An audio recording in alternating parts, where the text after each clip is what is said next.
तो हेडिंग दीजिएगा self induction. अगर हम एक कॉइल लें, और कॉइल का मतलब सर्किट, बेटा कोई सर्किट है, इसमें आप ऐसा करो सेल लगाओ और सेल के साथ आप यहां पर एक रिहोस्टेट भी लगा दो। रिहोस्टेट क्या करता है, करंट को आप चाहें तो वेरी करा सकते हैं रिहोस्टेट की मदद से। ये रिहोस्टेट है, ये सेल है। इस रिहोस्टेट को इधर उधर स्लाइड करा के इस सर्किट में ये जो करंट है इसे आप इंक्रीज या डिक्रीज कराएं। तो पहली बार मैं लिख रहा हूं इंक्रीजिंग, तो इसको लिखता हूं मेन करंट, क्योंकि ये मुख्य करंट है सेल की वजह से। मेन करंट इंक्रीजिंग, ये इंक्रीज हो रही है। तो बेटे ध्यान रखिएगा, अगर आप रिहोस्टेट को ऐसे स्लाइड कराते हैं कि उसका रेजिस्टेंस घटता है तो करंट बढ़ती है। तो अगर इस कॉइल के अंदर मेन करंट को आप इंक्रीज कराएंगे तब क्या होगा बेटा, इस करंट की वजह से इसके आसपास जो मैग्नेटिक फील्ड पैदा होगा, ऑब्वियसली बात है हर करंट अपना मैग्नेटिक इफेक्ट रखती है। तो जब इस करंट की वजह से जब ये करंट बढ़ेगी बेटा या चेंज होगी, तो ये मैग्नेटिक फ्लक्स जो इस कॉइल से जा रहा था और खुद की करंट की वजह से जा रहा था, ये फ्लक्स भी बढ़ेगा।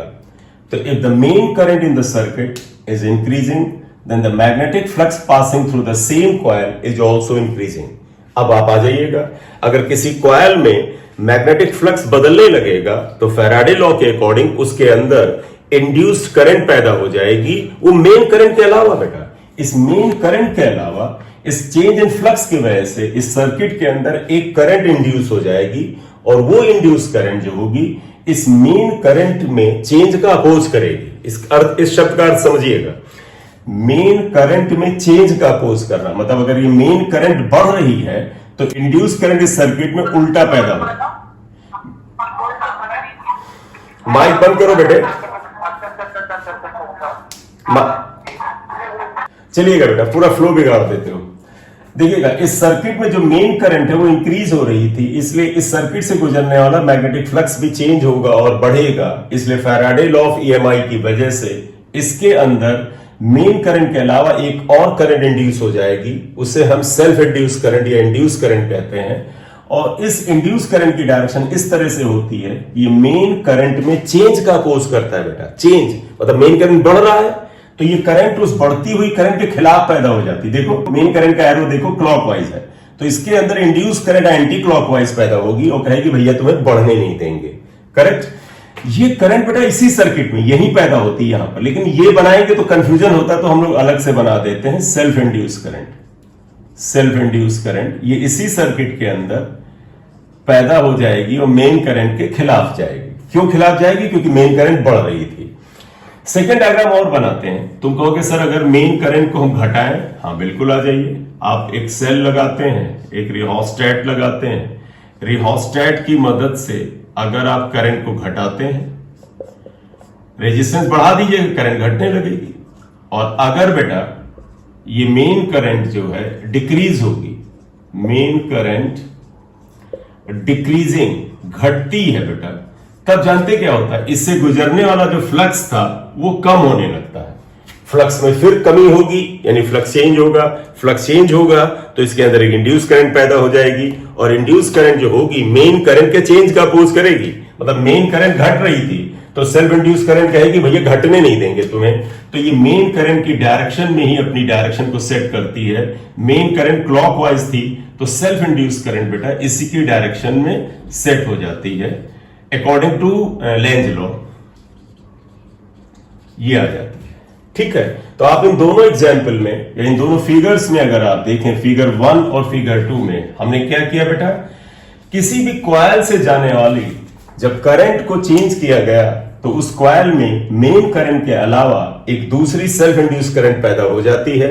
इस फिनोमिना को सेल्फ इंडक्शन कहते हैं। तो अगर मैं इसका स्टेटमेंट बनाऊं तो क्या कह सकता हूं, the phenomena of electromagnetic induction in which on changing current in a circuit और a coil induced EMF and induced current is produced in the same circuit is called self induction। तो हम यहीं पर लिख देते हैं definition, the phenomena of EMI मतलब electromagnetic induction in which on changing current in a circuit, induced current is produced in the same circuit,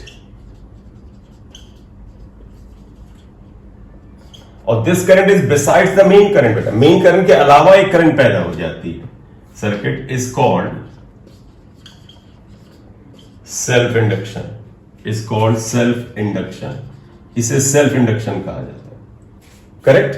तो ये सेल्फ इंडक्शन का फिनोमेना है जिसके अंदर किसी कॉइल या सर्किट में करंट में चेंज होता है तो मेन करंट के अलावा भी एक करंट पैदा हो जाती है, करेक्ट बेटा? Yes sir, yes sir. ठीक है, सभी लोगों ने बना लिया बेटा दोनों diagram? Yes sir, yes sir. Self inductance, इसे कोएफिशिएंट ऑफ सेल्फ इंडक्शन भी कहते हैं। कोएफिशिएंट ऑफ सेल्फ इंडक्शन भी कहते हैं। एल से लिखा जाता है इसको बेटा, it is denoted by L. अगर आप गौर से देखिएगा इस कॉइल में अगर नंबर ऑफ टर्न्स एन है और हर टर्न से लिंक फ्लक्स अगर फाई के बराबर है तो एन फाई को फ्लक्स लिंकेजेस कहते हैं। फ्लक्स लिंकेजेस मतलब होता है flux link with each coil, each turn off the coil अगर फाई के बराबर है तो फ्लक्स लिंकेजेस एन फाई होता है। तो एक्सपेरिमेंटली ये देखा गया है क्या, फ्लक्स लिंकेजेस एन फाई। अब तुम कहोगे सर ये किस पे डिपेंड करेगा? ये बेटा ये जो मेन करंट थी अगर हम इसे आई से लिखें, आई पे डिपेंड करेगा, इज प्रोपोर्शनल टू आई। ध्यान रखिएगा, N is the number of turns in the coil, phi is the flux through the each coil and I is the current जो करंट सर्किट में डाली गई थी। ये सेल्फ इंड्यूस करंट नहीं है बेटा, ये मेन करंट है। अगर आप प्रोपोर्शन का साइन हटाते हैं तो एक कांस्टेंट L आता है, इसलिए L equal to N phi upon I होता है। इस कांस्टेंट L को ही बेटा हम सेल्फ इंडक्टेंस कहते हैं। तो L is self inductance, inductance आता है। इसलिए इसकी डेफिनेशन हम लोग ऐसे देते थे, हम डेफिनेशन लिखाएंगे नहीं लेकिन अब तुम्हें बता दें कैसे हम देते हैं डेफिनेशन। कैसे देखो, if I equal to 1 ampere, अगर I 1 एम्पियर हो देन बताइएगा बेटा L इक्वल टू क्या हो जाता है, N फाई। तो आप बताइए यहां से डेफिनेशन क्या लिख सकते थे, self inductance is equal to the flux linkages with the coil when 1 ampere current flows through it. तो तुम्हें लिखना नहीं डेफिनेशन क्योंकि कक्षा 12 में इसकी जरूरत होती है, हमने बता दिया कैसे डिफाइन करते हैं। यूनिट ऑफ एल आ जाओ, बताओ बेटा यूनिट ऑफ एल क्या आएगा? देखो बेटा एन नंबर ऑफ टर्न्स है, कोई मतलब नहीं क्योंकि नंबर है, कोई यूनिट नहीं है। फाई का मतलब वेबर और आई का मतलब एम्पियर, तो इसका यूनिट वेबर पर एम्पियर है, पर एम्पियर है। और इसको हम हेनरी भी कहते हैं, और हेनरी एक साइंटिस्ट के नाम पर है, एच से लिखते हैं।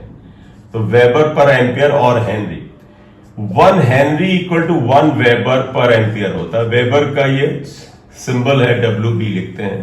1 Henry is weber, 1 weber per ampere. तो 1 Henry is 1 weber per ampere. अब एक चीज जानते हो बेटा, इस कॉइल में जब इस करंट को चेंज करते हैं मेन करंट को, तो इसके अंदर एक सेल्फ इंड्यूस करंट पैदा होती है। निश्चित रूप से एक इसके अंदर इंड्यूस ईएमएफ पैदा होगा। सेल्फ इंडक्शन में जो इंड्यूस ईएमएफ पैदा होता है उसे बैक ईएमएफ कहते हैं। बस नाम है तो इंड्यूस ईएमएफ ही फैराडे लॉ के अकॉर्डिंग, बस नाम है बैक ईएमएफ। क्यों? क्योंकि ये मेन ईएमएफ सर्किट के अंदर अगर मान लें ये मेन ईएमएफ यहां कुछ ई है तो इसका ये अपोज करता है इसका, तो इसलिए बैक ईएमएफ कहते हैं by Faraday's law of EMI. Induced और बैक ईएमएफ, इंड्यूस्ड या back EMF in a coil is minus d phi upon dt होता है। E equal to minus N D phi, तो n को भी लाना पड़ेगा। तो n फाई को अंदर कर लीजिए आप ब्रैकेट में, तो ये आ जाएगा। यहां से देखो बेटा n phi equal to L I होता है, तो आप इस इक्वेशन से देखें तो d by D T, N phi को आप एल आई, तो एन फाई की वैल्यू इक्वेशन 1 से आप रखेंगे। एल कांस्टेंट है बेटा, तो minus L D I by D T. तुम ये याद रख लो बेटा, बैक ईएमएफ किसी कॉइल में minus L D I by D T होता है। ये बड़ा इंपॉर्टेंट फार्मूला है। Back EMF is minus L D I by D T. तो यहां से देखो इस जगह से अगर हम एल उठाएं तो L can be written as minus E D I upon D T आ जाता है। ये अब ये कोई याद करने वाली चीज नहीं है, यहां पे जो लिखा है इसको इक्वेशन 3 लिख लें, ये याद रखना है स्टार वाली इक्वेशन। तो देखो बेटा हम फिर अगर लिखें D I by D T अगर 1 एम्पियर पर सेकेंड लिख लें तो आप बताइएगा देन एल इक्वल टू ई आ जाता है। माइनस साइन हटा दिया, इसका मतलब है ईएमएफ की न्यूमेरिकल वैल्यू लिख रहे हैं। तो इसकी एक डेफिनेशन और आप क्लास 12 में दिया करते थे, क्या? Self inductance is numerically equal to the back EMF in the coil when the rate of change of current is 1 ampere per second. यहां से अगर और आप जाए तो एल का एक यूनिट और मिल सकता है। आप देखें अनदर यूनिट ऑफ एल का अगर और यूनिट आप देखें वो क्या है? देखो बेटा ई है वोल्ट में, ईएमएफ वोल्ट में होता है, डीटी टाइम ऊपर जाके सेकंड हो जाएगा। तो देखो वोल्ट सेकंड पर एम्पियर, वोल्ट सेकंड पर एम्पियर भी इसका यूनिट होता है। रिलेशन वही है बेटा, क्या? 1 वेबर पर एम्पियर जो हमने निकाला था, 1 वोल्ट सेकंड पर एम्पियर ये जो हमने अभी लिखा है, और 1 हेनरी सब सेम होता है। करेक्ट?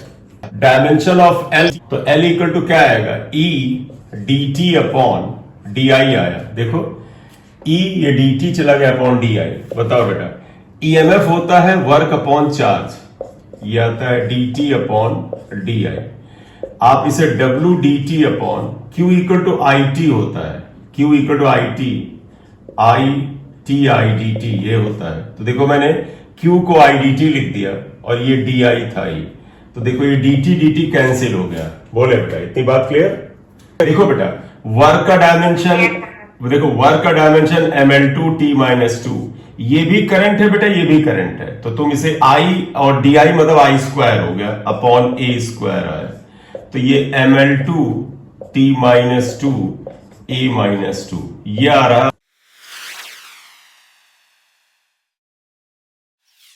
अब नेक्स्ट बात कर लेते हैं energy stored in a coil. तो लिखो एनर्जी स्टोर्ड, हालांकि इसे आप मैग्नेटिक एनर्जी कह सकते हैं क्योंकि कॉइल में मैग्नेटिक एनर्जी स्टोर होती है, जैसे कि कैपेसिटर में इलेक्ट्रोस्टैटिक एनर्जी स्टोर होती थी। तो यहां पर energy stored in a coil, formula आप हालांकि डायरेक्ट भी लगाना चाहे लगा लीजिए क्योंकि बड़ा popular formula half L I square होता है। आपको लिखना है तो आप ये लिख लीजिएगा, सिंस ई इक्वल टू, बताओ बेटा back EMF minus L D I by D T होता है। देयरफॉर बताइएगा work done in moving charge dq, मतलब ईएमएफ की वजह से चार्ज मूव करेगा, तो चार्ज dq को मूव कराने में वर्डन लिखना हो तो वर्डन इक्वल टू बेटा क्या आ जाएगा? आपको याद है बेटा ईएमएफ इक्वल टू होता है W अपॉन Q, तो W इक्वल टू EQ होता है। तो देखो बेटा वर्डन W इक्वल टू E का मतलब ईएमएफ और Q का मतलब जो ये चार्ज हमने dq लिया था dq, माइनस एल, माइनस लेना चाहो पड़ा रहने दो, बाद में जरूरत होगी हटा लेंगे, D I by D T होगा, डी क्यू को आई डी टी लिख सकते हो, तो डी टी कैंसिल हो गया। तो देखिए बेटा ये वर्डन आया एल आई डी आई, ये वर्डन आता है जब चार्ज डी क्यू फ्लो करता है, और जब चार्ज डी क्यू फ्लो करता है तो छोटी करंट डी आई फ्लो करती होगी। तो इसका मतलब तुम कह सकते हो sir this is the work done when the small current D I is flowing. Therefore total work done from का मतलब समझिएगा 0 टू आई, मतलब जब करंट 0 से आई तक वेरी करे तो वर्डन बताइए। इंटीग्रेट कर दो इसमें, आंसर आ जाएगा। तो बेटे that would be equal to W integral L I D I from 0 to I, L common निकाल लो, इंटीग्रल आई डी आई बेटा आई स्क्वायर बाई 2 आ जाएगा 0 से आई, तो ये बेटा हाफ एल आई स्क्वायर आ जाएगा, हाफ एल आई स्क्वायर। ये बिल्कुल वैसे ही याद रखो बेटा जैसे आप इलेक्ट्रोस्टैटिक पोटेंशियल एनर्जी को हाफ CV स्क्वायर की तरह याद करते थे। वहां C था, यहां L है, वहां V होता था, यहां पर I है। तो therefore potential energy stored U equal to, ये मैग्नेटिक पोटेंशियल एनर्जी है, आप चलेगा magnetic potential energy U equal to half L I square आ जाए। तो magnetic potential energy store half L I square star से लिख रहे हैं, फॉर्मूला याद रखना है। एनर्जी डेंसिटी क्या आएगा, देखो एनर्जी डेंसिटी, इसको अगर हम U से लिखें तो आप जरा बताओ बेटा, इलेक्ट्रोस्टैटिक एनर्जी क्या होती थी इन कैपेसिटर, याद करो, मैं चाहता रिलेट करके आप याद रखो।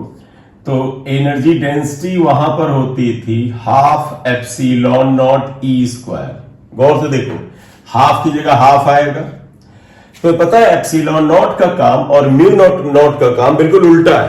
एप्सिलॉन नॉट होता था the degree of resistance in the movement या फ्लो ऑफ चार्ज, तो एप्सिलॉन का मतलब होता है वो चार्ज को चलने में कितनी बाधा डाल सकता है, जबकि म्यू का मतलब होता है डिग्री ऑफ कंडक्टेंस। तो वास्तव में एप्सिलॉन और म्यू में इनवर्स का रिश्ता होता है। तो यहां पर जहां एप्सिलॉन नॉट है, यहां 1/म्यू आएगा। ये इलेक्ट्रिक फील्ड है, इसकी जगह मैग्नेटिक फील्ड ऊपर ही रहेगा। तो आप देखो बेटा, हाफ की जगह हाफ, ई की जगह मैग्नेटिक फील्ड, और एप्सिलॉन नॉट ऊपर था उसकी बजाय म्यू नॉट नीचे ले।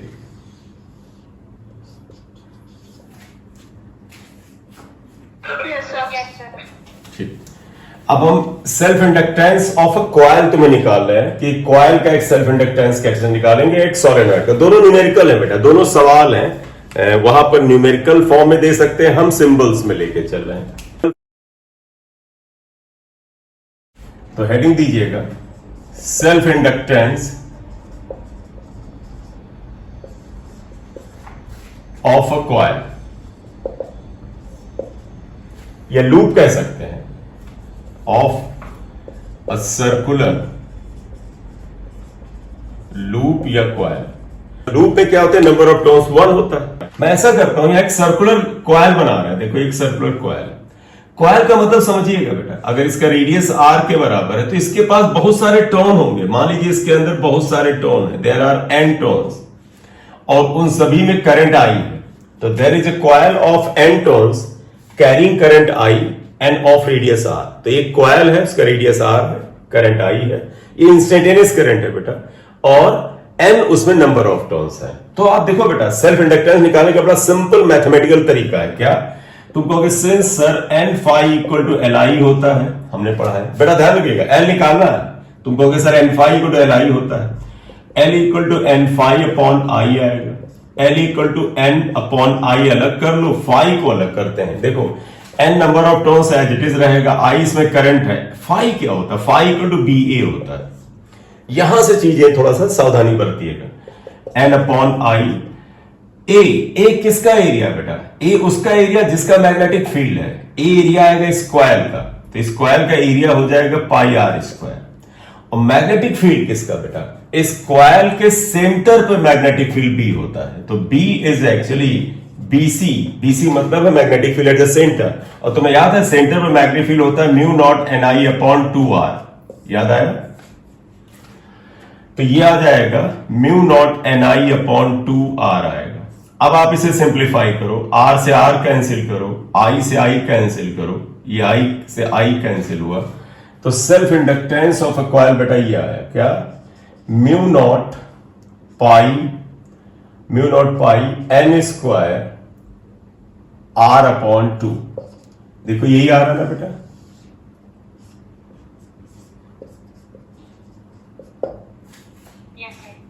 ठीक। तो कई बार जब आपसे क्वेश्चन पूछा जाता है सेल्फ इंडक्टेंस किस टर्म्स पे डिपेंड करता है, किन फैक्टर्स पे डिपेंड करता है, तो बच्चा ये बेसिक फार्मूला लेके चलता है कि ये वाला यहाँ या इससे देख लो कि n डिपेंड करता है नंबर ऑफ टर्न्स पर, फाई पर और i पर। ऐसा नहीं है बेटा, वास्तव में देखो l डिपेंड करता है इन टर्म्स पर, और इसमें i नाम की चिड़िया नहीं है, कैंसिल हो गई है। वास्तव में देखो ये किस पे डिपेंड कर रहा है, n number of turns in the coil, r is the radius of the coil. Number of turns और रेडियस का मतलब होता है geometry of the coil, coil की ज्योमेट्री कैसी है, कितने उसका रेडियस है, कितने टर्न। और mu naught is the permeability of the free space. और अगर यहां पर फ्री स्पेस नहीं है, यानी वैक्यूम नहीं है, कोई मीडियम है, तो कह सकते हो परमेबिलिटी ऑफ द मीडियम होगा, तब म्यू नॉट की जगह बेटा म्यू हो जाता है। तो ये दो बातों पर डिपेंड करता है, मीडियम पर और ज्योमेट्री ऑफ द कॉइल पर। ज्योमेट्री का मतलब नंबर ऑफ टर्न्स, उसका रेडियस, और अगर वो सोलेनॉइड है तो लेंथ पे भी डिपेंड करेगा। एक बार सोलेनॉइड कर ले उसके बाद बताते हैं। ये भी ध्यान रखिएगा, ये क्वेश्चन आ सकता है आप में, इसी तरह से आ सकता है, जैसे मैंने डायग्राम बनाया ऐसे ही आ सकता है। लिख लिया? Yes, sir. Done. ठीक।